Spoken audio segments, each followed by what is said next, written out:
We are gonna start shortly just to give some time for other folks to join in.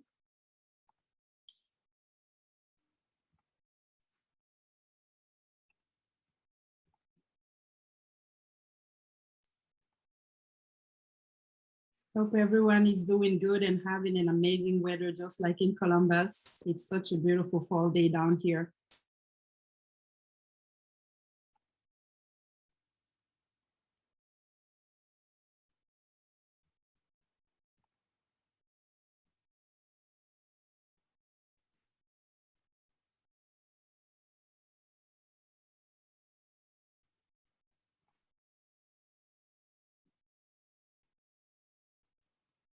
Get that out. We are busy. Okay, 2 more minutes and then we can start.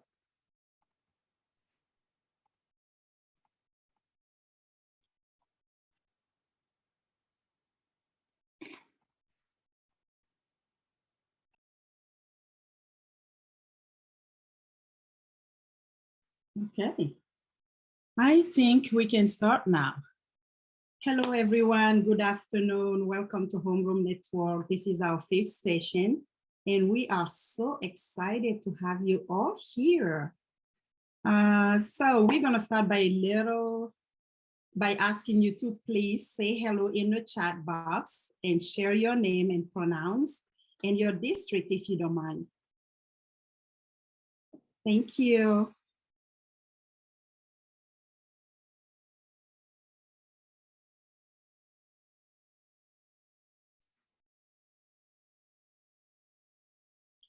Hi, Holly. Thank you.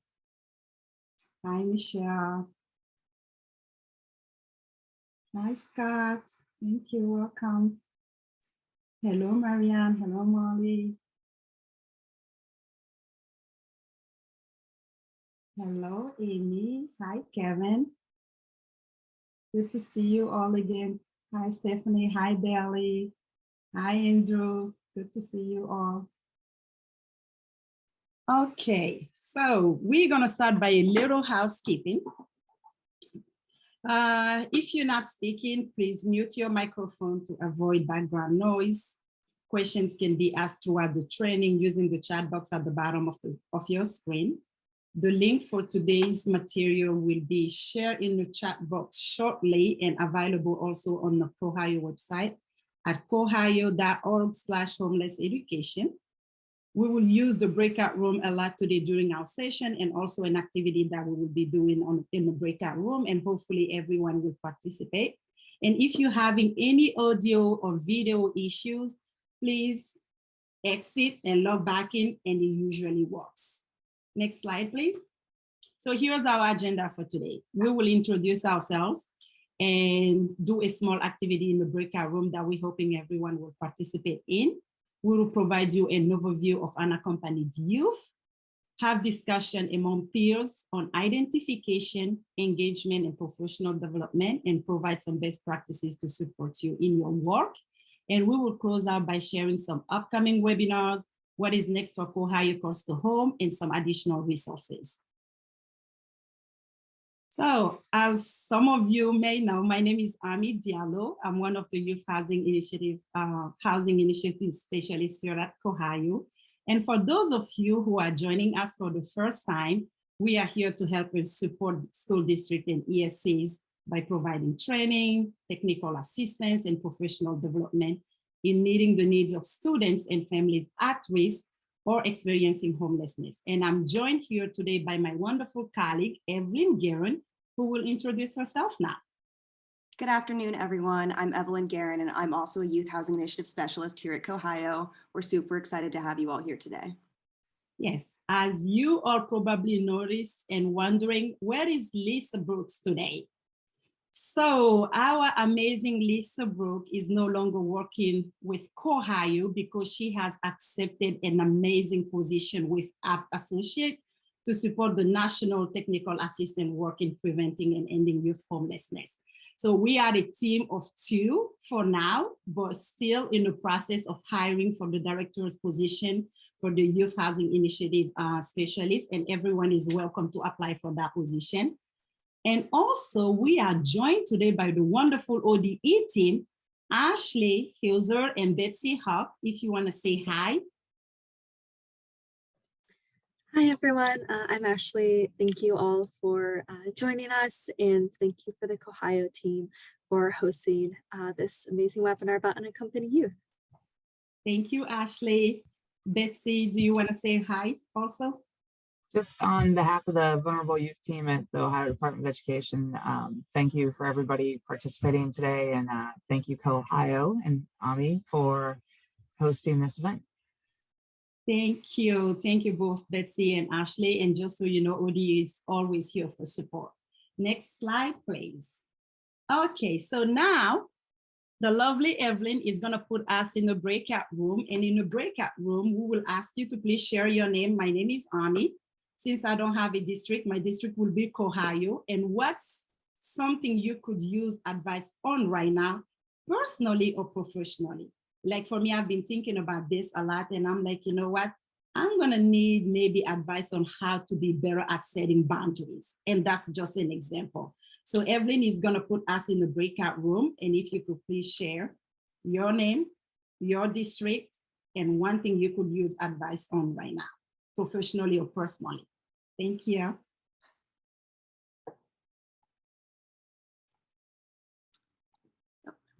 Sorry, 1 second as I get everyone into a breakout room. Thanks, Evelyn. All right, everyone should now see an option to join their breakout room. So please pop in there, and then we'll see you back out here in about 5 minutes.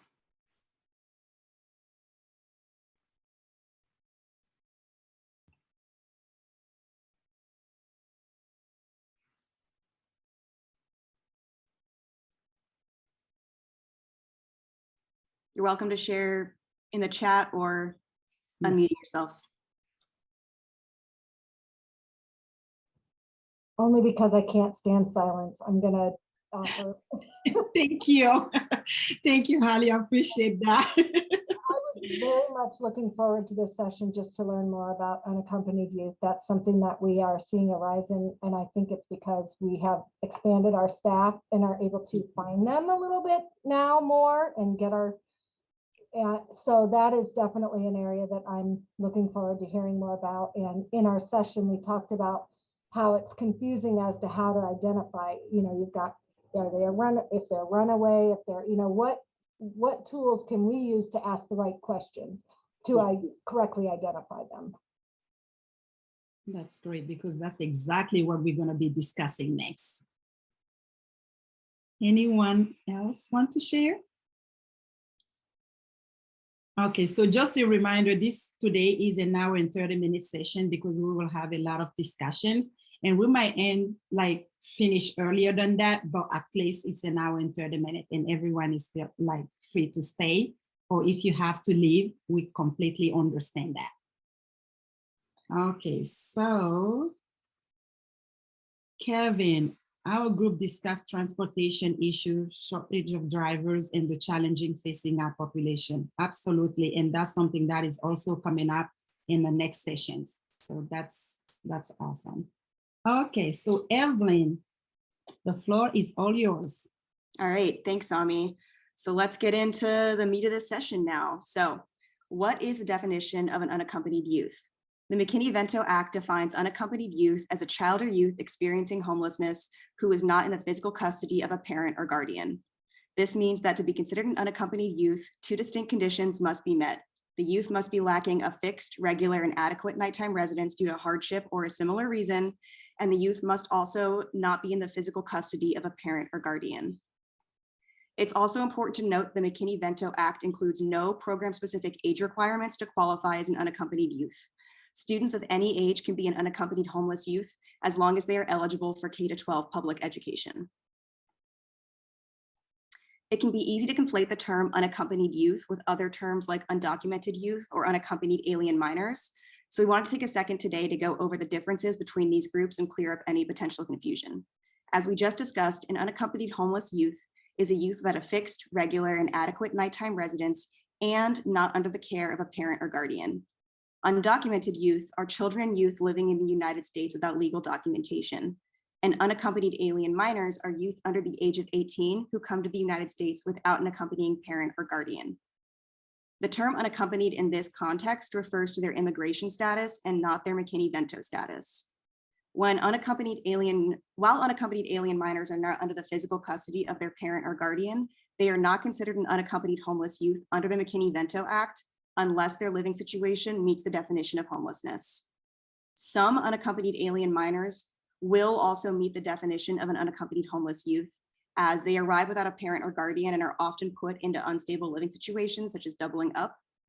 But not all automatically meet this definition, and it's imperative that liaisons and other school personnel have these sensitive conversations with students to ensure they understand the student's living situation and the student's status. When working with an undocumented student to determine if they meet the McKinney-Vento definitions of homelessness or unaccompanied homeless youth, it's important to let students know that immigration status does not affect their services under McKinney-Vento, and McKinney-Vento eligibility is not a threat to their privacy or identification. Youth might be experiencing homelessness on their own for a myriad of reasons. The primary reason is family dysfunction, which encompasses issues related to blended families, substance abuse, pregnancy, gender identity, and sexual orientation. In fact, 1/3 of unaccompanied youth identifies LGBTQ+, and unmarried parenting youth have a 200% higher risk of homelessness than youth without children. Parental neglect and abuse, incarceration, illness, deportation, or death can also lead to youth experiencing homelessness on their own. Data from Schoolhouse Connection shows that 40 to 60% of unaccompanied youth were abused physically at home, while 17 to 25% were abused sexually at home. Many youth additionally experiencing homelessness on their own after running away from home, running away from a foster care placement, or aging out of the foster care system. It's important to note that regardless of the circumstances that led to their separation from their family, all unaccompanied youth are eligible for services under the McKinney-Vento Act. So now that we've determined who meets the definition of an unaccompanied homeless youth, let's take a look at some of the specific rights they have under the McKinney-Vento Act. Unaccompanied youths have all the same rights as any student experiencing homelessness, as well as some additional ones. First, unaccompanied youth have the right to immediate enrollment in school without proof of guardianship.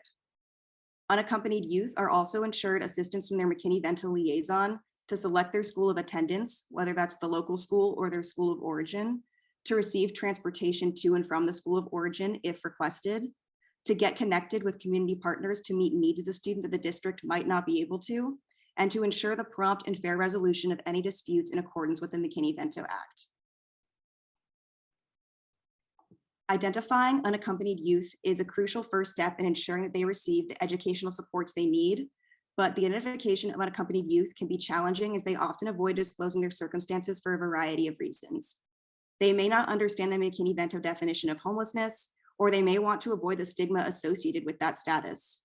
They may be uncomfortable discussing the circumstances that led to their experiencing homelessness on their own, or they might be worried about being reported to child welfare or law enforcement agencies. And all of these are valid, understandable reasons why they might be unsure of disclosing their circumstances. Given these challenges, schools and ESCs may need to conduct targeted outreach efforts to ensure that these youth are identified. Possible strategies for this can include posting outreach materials in places youth are likely to congregate, such as skate parks, youth clubs and organizations, libraries, and social service organizations. It also includes building trusting relationships with students across all levels of school personnel by conducting conversations in places that allow for confidentiality, considering a culturally responsive and sensitive lens when having these conversations with students. Instead of asking questions like, are you experiencing homelessness? Consider asking questions like, how would you describe your living situation? Or who are you staying with right now? Staff can also build trust with youth by informing them upfront about the circumstances that might require a report to child welfare and or law enforcement, so there's no confusion down the line if that does come up. And they should also listen to youth's concerns and wishes in a non-judgmental way. Schools can additionally enlist other students to help spread the word about services offered to students experiencing homelessness in order to further awareness and identification and decrease the stigma associated with homelessness. So now that we've gone over the process of identifying unaccompanied youth, we're going to have a discussion about what this process looks like or could look like in your school district. So we're going to put you back in those breakout rooms and give you 10 minutes to discuss the following questions. Please also take a picture of these questions before going into the breakout rooms so you have access to them. We'll also broadcast them in the chat, but this way you have them readily available so you can start your conversations right away. So here are the questions that can guide your conversation. What is your biggest barrier to the identification of unaccompanied youth? How does your current enrollment process support the identification of unaccompanied youth? How are you asking students and families about their living situations? And how might you be able to raise awareness of the services offered to students experiencing homelessness in your district? So I'm going to stop sharing and we are going to get you back in those breakout rooms. Please also be prepared to report out when you're done. We'd love to hear the kind of conversations you're having in these rooms. So I'm going to go ahead and open breakout rooms again, and we will see you in about 10 minutes.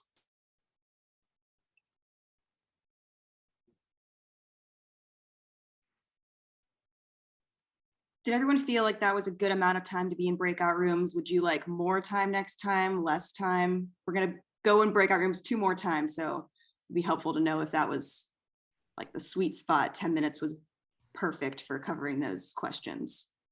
I felt like it was adequate. Okay, awesome. Thank you. Thank you. Does anyone want to share anything they talked about when it comes to identification in their breakout rooms, either unmuting yourself or in the chat?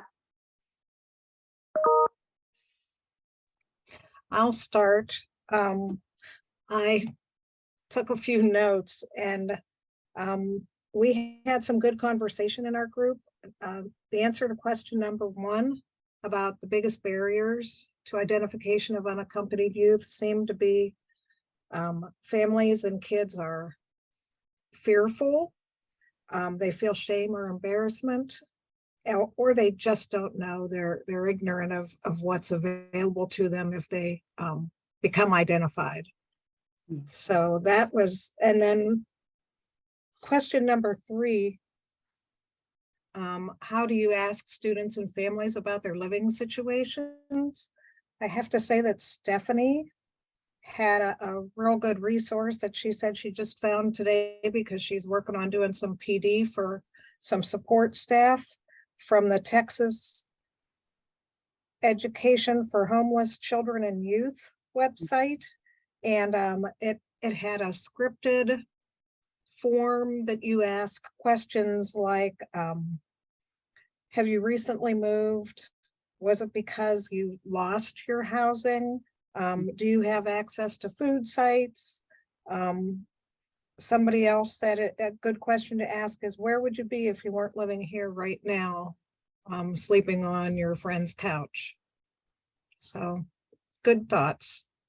That's awesome. Thank you for sharing. And if you all could share that resource in the chat, just so everyone else has access to it, that would be amazing. But yeah, those are great ways to frame that conversation. Anyone else would like to share?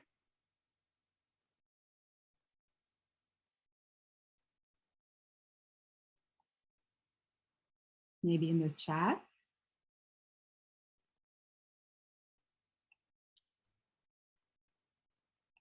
All right, well, if we aren't feeling too talkative about this topic, perhaps one of our next ones we can have some more share outs. So I'm gonna go ahead and pass it over to Ami, who's gonna start talking about enrollment and engagement. Yes, thank you so much, Evelyn.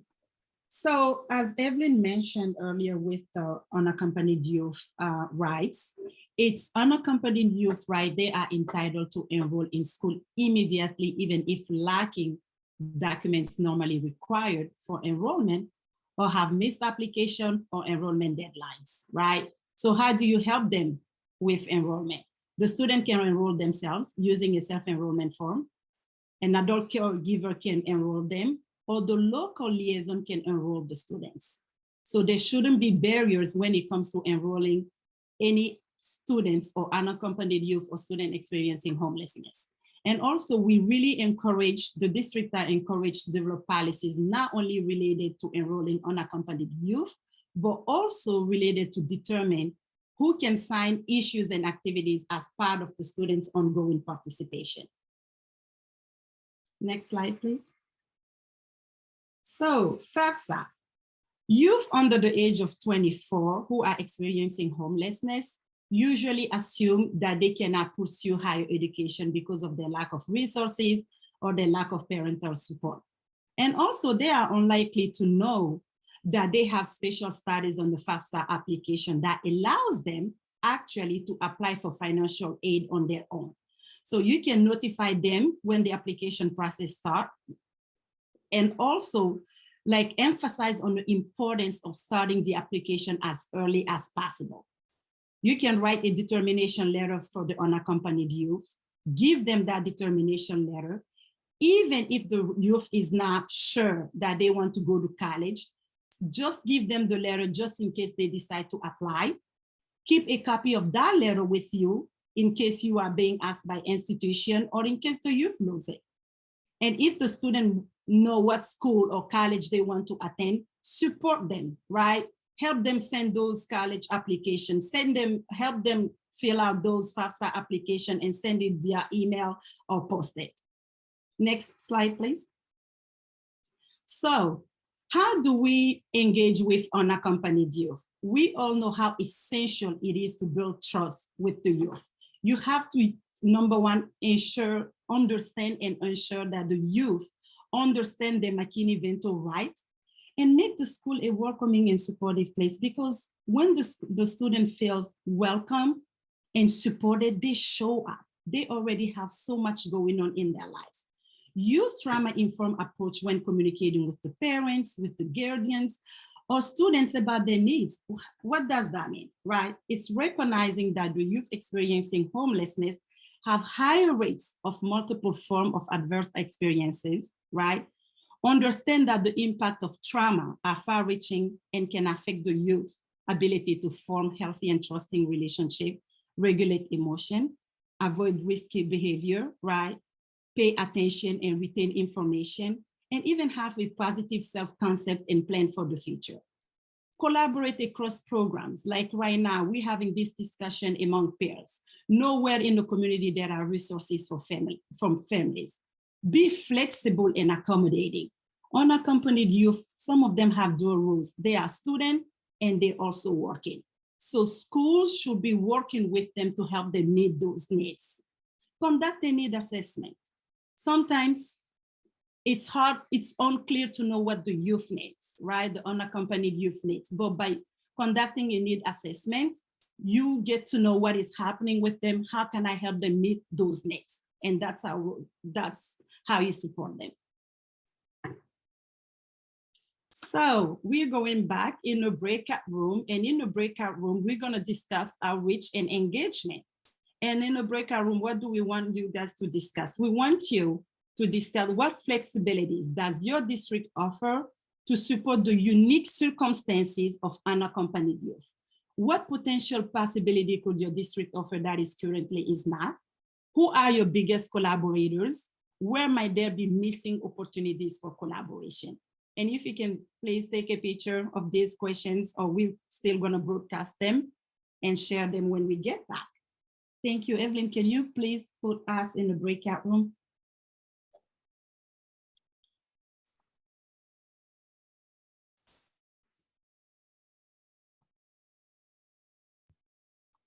All right, breakout rooms are open again. You should be able to join your room, and we will see you again in about 10 minutes. Welcome back. I hope you had some great conversation.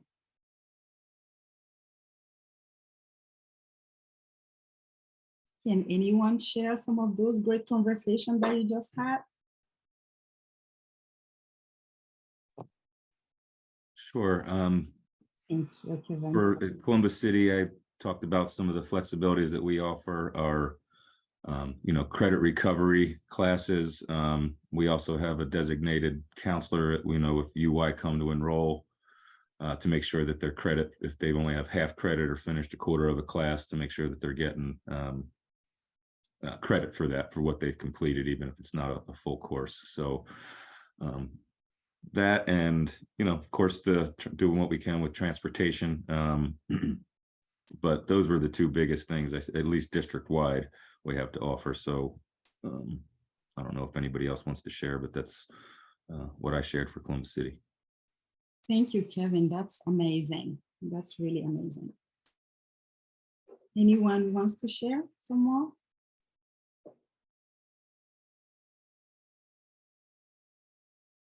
Or maybe share it in the chat box.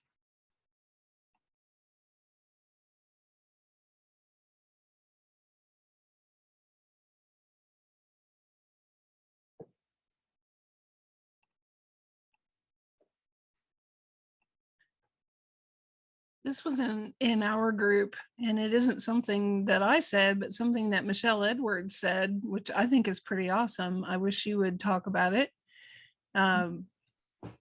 Michelle, you gonna talk? Yeah, I can. Sorry, I was dealing with so Michelle, family. do you want to share? Yeah, I can share real quick. So our district has worked with the local college, and we acquired a dorm that we put one of our unaccompanied youth in. And we're hoping this week or next week that we can receive another dorm to put more unaccompanied youth in. So if you have local colleges, that might be something to approach.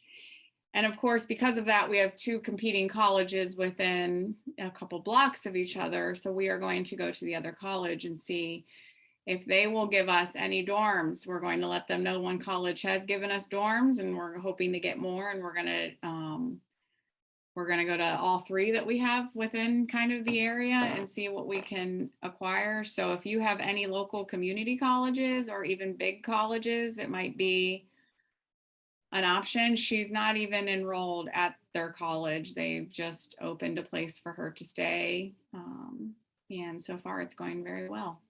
Thank you so much for sharing that, Michelle. That is absolutely amazing. And this is the importance of us having this community of practices where we can share those ideas. I think that is absolutely amazing. Thank you for sharing that. So anyone else?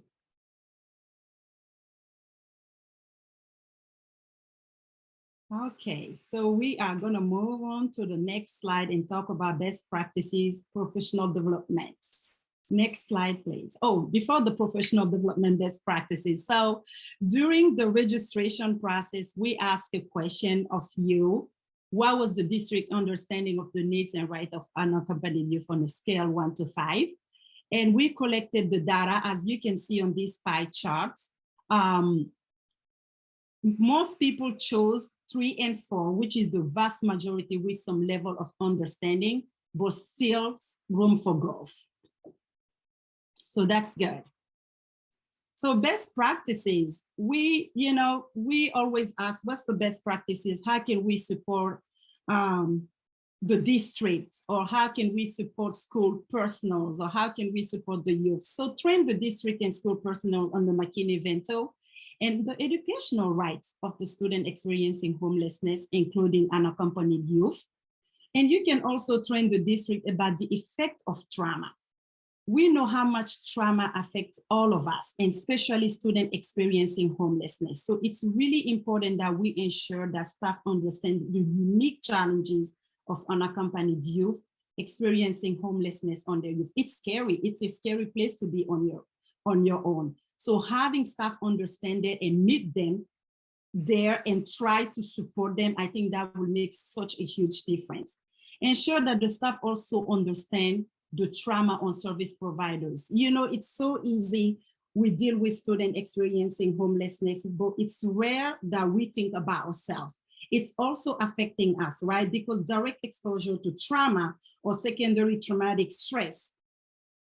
No problem, Kevin, thank you. Or secondary traumatic stress can increase depression and anxiety, right? We can have trouble regulating our own emotion, and it diminishes our energy and patience. And sometimes you're just irritable with your coworkers, with the youth, and you're tired and you complain. Those are the effects of trauma. So we have to take care of ourselves in order to also take care of the people that we serve, right? To support the unaccompanied youth. And also just use cultural humility when you're dealing with the student. Ensure that the student, you honor their belief, their custom, their values for all students, unaccompanied youth students, student experiencing homelessness, every student going to vulnerable students. Trauma is real. Trauma is real and trauma affects all of us. And we have to take care of us and we have to take care of these students that we are serving every day.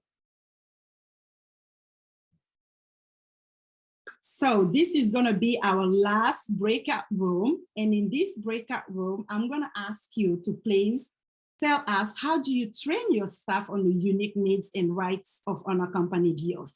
And what have been effective in building staff awareness? Where are the gaps in staff knowledge and capacity to support unaccompanied youth? And also, how does your district practice and encourage cultural sensitivity?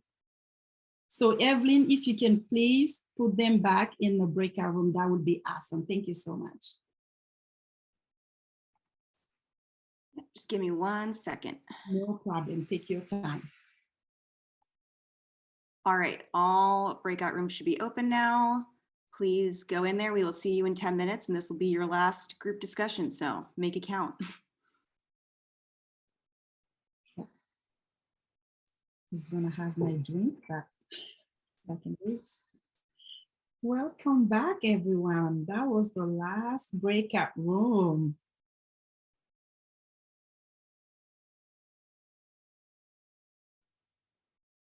Anyone would like to share what they discussed in the breakout rooms?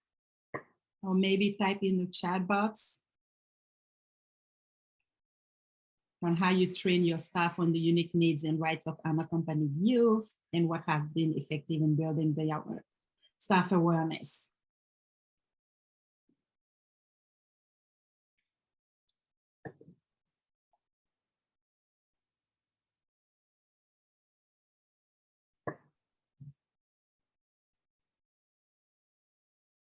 Anyone?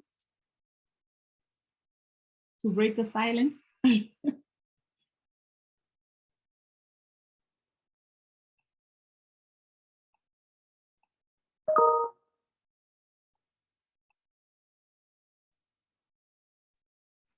All right, I'll try. Thank you. Thank you, Scott. I I hate to admit this, but I have found circumstantially we still have a lot of folks that don't understand McKinney-Vento at all. Liaisons that don't know they are liaisons. I'm working with ESC, so I'm working with several districts, and I think I pointed that out for particularly in rural areas. And I hate to admit it, but practically every opportunity I've had, I've done everything I can to go for the jugular as far as kind of the emotional sensitivity part. There's, and many of you'll know those, but there are a few very brief, but very poignant video resources out there. There's one, I believe it's Schoolhouse, with the young man who's singing Change Gonna Come. And intermittent throughout our young people talking about homelessness and that section where he says he doesn't know what's ahead, but he's still afraid to die. And it's a real sort of Sam Cooke kind of, it's terrific. There's another one with unaccompanied youth simply holding up wooden signs about cardboard signs on corrugated cardboard that simply say how they became unaccompanied youth, whether it was they were trafficked, whether they were LGBTQ, whether they were their parents were using substances and it's just really, really powerful. And I've just found that sometimes, and that's not me to typically go to guilt people into paying attention, but in this subject and in this area, I've just found sometimes that's almost been what it takes to get people to take a second look and say, wait a minute, you know, what are these kids going through? What can we do to help them? And so I'm kind of unapologetic about, you know, if I can make you cry, maybe you'll pay attention. Yes. Yeah, thank you so much for sharing that. And that is so important. And I honestly believe that's also one way of increasing awareness, because these are not stories. We actually talking about people's lives right here. And sometimes it's even the schools in our own district, right? And like, it's important that every level of the school or the district, starting by the cafeterias, transportation, attendance, everyone is aware in the school about like these youth, like we're talking about their lives. And just imagine the fear of being alone and not having the support or not having anyone to talk to. So they're real life stories that we're talking about. Thank you so much for sharing that. And also, thank you so much, Andrew, for sharing also in the chat that being present at staff meeting in each school, making district-specific PD on PD days has been very helpful. Thank you so much. I appreciate that. Okay, so Evelyn, would you like to take over? And we thank you everyone for like really participating in this discussion. That was amazing. Thank you. Evelyn, the floor is all yours, sorry. Awesome, thanks, Ami. So as we wrap up our session today, we just wanted to give you all a couple of COHHIO Course to Home reminders. Our next session will take place on December 6th and will be focused on developing, maintaining, and sustaining transportation for vulnerable youth experiencing homelessness. We heard that that was a topic that came up in your breakout rooms today, so we hope we'll see you at that session, and please keep an eye out for an announcement about that session coming in a few weeks. And then we will reconvene in 2023 on Valentine's Day for a session on establishing and sustaining nutrition efforts for students experiencing homelessness. Sorry. Okay. We're also in the process of developing both the COHHIO Course to Home toolkit to support districts in meeting the needs of students experiencing homelessness, and the COHHIO Course to Home e-learning center, which will be for the professional development of liaisons and school personnel. And as always, we invite and encourage you to provide feedback about today's session. We are always looking for ways to make these sessions even more impactful and worthwhile to you. So please share your thoughts with us. You can access this form from the slides, and Ami's also going to share a link in the chat here shortly. Just shared it. Awesome, thanks, Ami. And we're also always looking for ways to spotlight districts doing amazing work in our community of practice sessions and the COHHIO Course to Home newsletter. Whether your district has a new program or you know of another district or ESC doing something innovative to support students experiencing homelessness, please tell us about it using this form, which can be accessed from the slides, and Ami's also going to share that link in the chat. But for example, like Michelle shared with us today, collaborating with community colleges to house unaccompanied youth is an amazing thing and something that we might not have thought of if we didn't know that other districts were doing it and that it was possible. So we love sharing your innovative ideas, and we think it's just a really important piece of bringing new ideas to the table for all of us. And last but not least, we've compiled some resources for you focused on identifying and meeting the complex needs of unaccompanied youth. These include some toolkits and guides and even sample forms and needs assessment. So please take a second to look through all of these at the end of the session. And we're also always available to support any technical assistance requests you might have. You can reach out to us at any time by emailing homelesseducation@cohio.org. And that concludes today's session. Thanks so much for being here and participating in these important conversations. And we hope to see you at our next session in December. Thank you so much. Really, really appreciate you all. Thank you. And always feel free to reach out to us. Thank you, ladies. Thank you. Thank you. Thank you, Penny.